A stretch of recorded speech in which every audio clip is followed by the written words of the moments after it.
Subscribe करंतु एबे हम चैनल को आउ प्रेस करंतु बेल आइकन को जहाद्वारा आम लेटेस्ट वीडियो नोटिफिकेशन आपण मानंकु सर्वप्रथम मिल जिवो। नमस्कार बंधुगण, जय माँ लक्ष्मी, जय भोलेनाथ। आपण समस्त को आम यूट्यूब चैनल को स्वागत। फ्रेंड्स, आपण समस्त को कही रखुचु कि आगामी ए 5 दिन रे आपणक जीवन रे बहुत बड़ परिवर्तन हेबो। आगामी 2, 3, 4, 5 तारिख रे आपणक जीवन रे महापरिवर्तन आसीबो एवं गुप्त खजाना आपणक पई खोली जिवो। एमिति काहीकि मु कहूची, एहार कारण कोन अटे? फ्रेंड्स, सबु इन्फॉर्मेशन आपणक ए वीडियो रे मु कहिबी। बहुत समय पर ए समय आपणक जीवन रे आसीछि। ए समयर लाभ उठेबा आपण समस्तनक पई बहुत बड़ दायित्व अटे। आपण समस्तनकु अलर्ट होई जिबा दरकार। ए समय अवधि रे जदि हमें कहिबा आपणक पई शुभ परिवर्तन नै कि ही आसीबो। ए जो परिवर्तन हेबो एहा आपणक जीवन पई बहुत ही अधिक निर्णयपूर्ण हेबो। आपणक दुख को दूर करिबार हेबो और आपणक पीड़ारु दूर करिबाकू पड़िबो। काहीकि ना माँ लक्ष्मी आपणक घर को आसीबा पई जाउछंती। जो कारण पई आपणक जीवन रे खुशी नै आसीबे, गोटे नुआ उत्साह आपणक मध्य प्राप्त हेबो। आपण समस्तंकु जणा रहिछि कि माँ लक्ष्मींकर कृपा जो घरे रही थाए सेठी धन दौलतर केबे कमी होई न थाए। आउ तांको घरे सब बेले खुशी ही खुशी रही कि थाए। फ्रेंड्स, जदि कहिबा आपण समस्तंकु इन्फॉर्मेशन जदि देबी, माता लक्ष्मी आपणक घर को आसीबा पई बाहरी सेरिछंती। तो जदि कहिबा फ्रेंड्स, माँ लक्ष्मी को केवल आपणकु जानिबार दरकार। जदि आपण ताको जानिबारी टिके भी भूल करिवे तो आपणकु ध्यान रखिबाकू पड़िबो। ए समय अवधि रे अर्थात 5 दिन रे माता लक्ष्मी केबे भी आपणक घरे प्रवेश करि नेबे। आउ जदि कहिबा आपणकु सतर्क मध्य रहिबाकू पड़िबो, कारण को आपणकु एमिति किछि भूल करिबार नाही जहाकू देखिकी स्वयं माँ लक्ष्मी पुणी थरे पळेबे। तो आपण जिंदगी भर धन पई असुविधा भोग करिवे नाही। आपणक घरे शुभ शांति बनिकी ही रहिबो, ना खुशी बनिकी रहिबो। फ्रेंड्स, जदि आपण मानकू इन्फॉर्मेशन आमे दब तो दुनिया रे नारीर शक्ति होई थाए। केउ नारी माँ लक्ष्मींकर स्वरूप होई थांती, तो आउ किछि नारी जदि कहिबा केते निजर घर को बनिकी अर्थात जोड़िकी रखती, तो किछि महिला निजर घर को भांगी मध्य देई थांती। फ्रेंड्स, किए केते भल कर्म करती तो आउ केते लोक माने भूल कर्म करि थांती।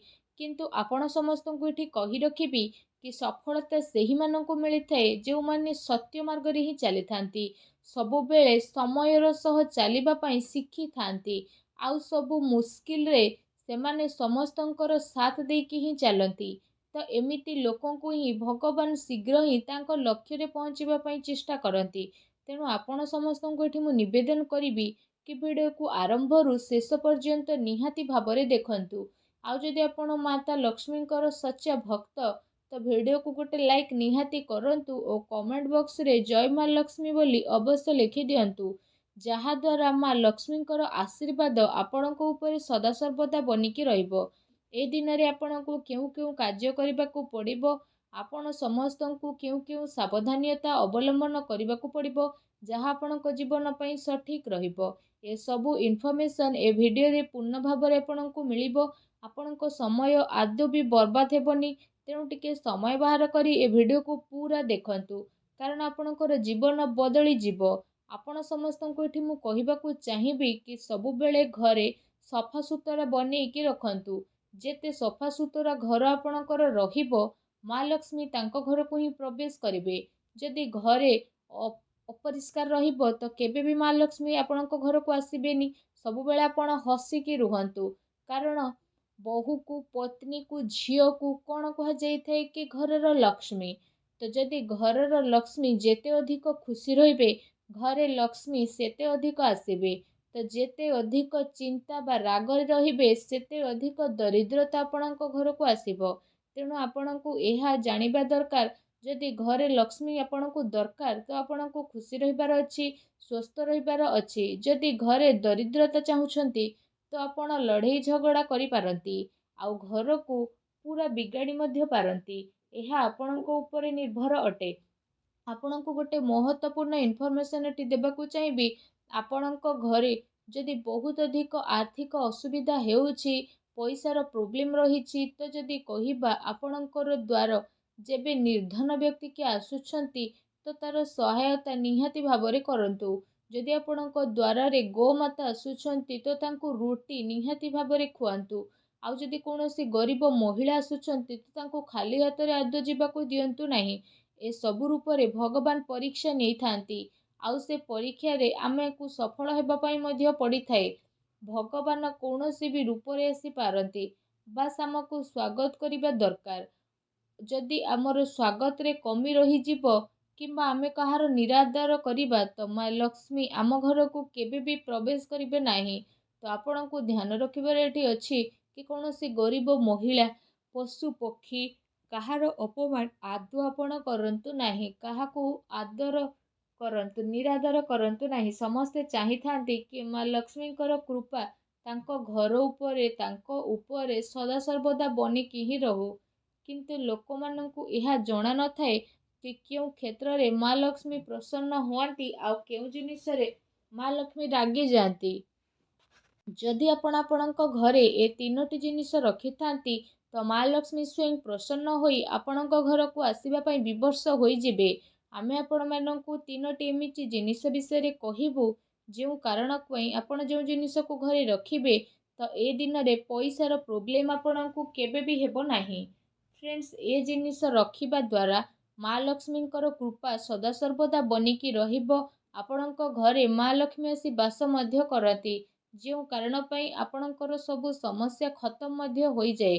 ଫ୍ରେଣ୍ଡସ୍, ଆପଣମାନଙ୍କୁ ଏଠି କହିବା ପାଇଁ ମୁଁ ଚାହିଁବି କି ପ୍ରଥମଟି ହେଉଛି, ଯଦି ଆପଣ ହନୁମାନ ଚାଳିଶାର ପାଠ କରୁଛନ୍ତି, ହନୁମାନଜୀଙ୍କର ଭକ୍ତ, ହନୁମାନଜୀଙ୍କର ପୂଜା ଆରାଧନା ଯଦି ଆପଣ କରୁଥାନ୍ତି ତ ଆପଣଙ୍କ ଜୀବନର ସବୁ ସଙ୍କଟ ଦୂର ହେବ।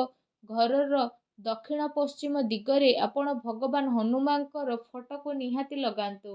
ଆପଣଙ୍କ ଘରେ ଆସୁଥିବା ସବୁ ଅସୁବିଧା ଦୂର ହୋଇଯିବ। ତା ସହିତ ଯେମିତି ଆପଣ ହନୁମାନଙ୍କର ଫଟୋକୁ ଲଗାଉଛନ୍ତି ତ ଘରେ ଯେତେ ବି ନକାରାତ୍ମକ ଊର୍ଜା ରହିଛି ତାହା ଧୀରେ ଧୀରେ ସମାପ୍ତ ହେବା ପାଇଁ ଲାଗିବ, ଆଉ ଆପଣଙ୍କ ଜୀବନରେ ସକାରାତ୍ମକତା ବନିକି ହିଁ ରହିବ। ଫ୍ରେଣ୍ଡସ୍, ଦ୍ୱିତୀୟଟି ହେଉଛି ବାସ୍ତୁ ଭଗବାନଙ୍କର ଫଟୋ। ଯଦି ଆପଣଙ୍କ ଘରେ ବାସ୍ତୁ ପ୍ରୋବ୍ଲେମ୍ ହେଉଛି, ଧନହାନି ହେଉଛି, ଧନର ଅବାଗତ ଲାଗିକି ରହୁଛି ତ ବାସ୍ତୁ ଭଗବାନଙ୍କର ଫଟୋ ଲଗାଇବା ଅତି ଆବଶ୍ୟକ ଅଟେ। ଏହା ଅତ୍ୟନ୍ତ ଉତ୍ତମ ଉପାୟ ଅଟେ। ଏହାଦ୍ୱାରା ଘରେ ବାସ୍ତୁ ଦୋଷ ବହୁତ ଶୀଘ୍ର ଖତମ ହୋଇଯାଇଥାଏ।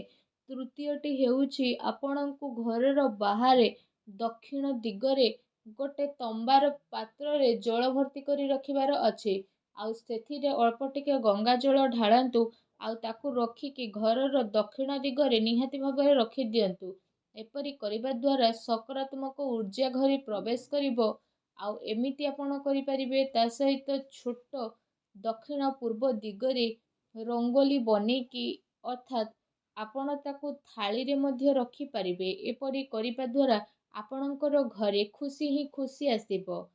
ତ ଫ୍ରେଣ୍ଡସ୍, ଆଶା କରୁଛି ଆଜିର ଭିଡ଼ିଓ ଆପଣଙ୍କୁ ନିହାତି ଭଲ ଲାଗିଥିବ। ଯଦି ଏ ଭିଡ଼ିଓ ଆପଣଙ୍କୁ ଭଲ ଲାଗିଥାଏ ତ ଭିଡ଼ିଓକୁ ଲାଇକ୍ କରନ୍ତୁ, ଆଉ ଯଦି ଚ୍ୟାନେଲରେ ନ ଆସିଛନ୍ତି ତ ଚ୍ୟାନେଲକୁ ବି ସବସ୍କ୍ରାଇବ୍ କରନ୍ତୁ। ଧନ୍ୟବାଦ।